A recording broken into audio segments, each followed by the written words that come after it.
বিকাশ সিং যাদব এবং প্রবীর ঘোষাল সম্বন্ধে তথ্য তল্লাশ নিলেন।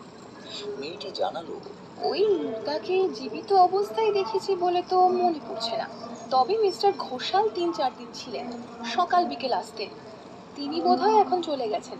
আচ্ছা, ওই মেয়েটি, সে যে তোমার কাছে রাত্রে খাবার নিতে এসেছিল, তার সঙ্গে একজন পরিণত লোকও ছিল না? হ্যাঁ, শুনেছি ছিল। আমি তাকে দেখিনি। মিস্টার দত্ত বলেন ছিল। মিস্টার দত্তকে? ওই মোটেলের ম্যানেজার। দাম মিটিয়ে অগত্যা মিস্টার দত্তের দ্বারস্থ হলেন তিনি। কিন্তু এখানে ছিঁড়ে ভিজল না। দত্ত সরাসরি বললেন, সেদিনও আপনাকে দেখেছি। কে আপনি? এইসব জানতে এতটা পেট্রোল পুড়িয়ে কি জন্য এসেছেন? বাসু সাহেব তার নামাঙ্কিত একটি ভিজিটিং কার্ড বের করে দিলেন।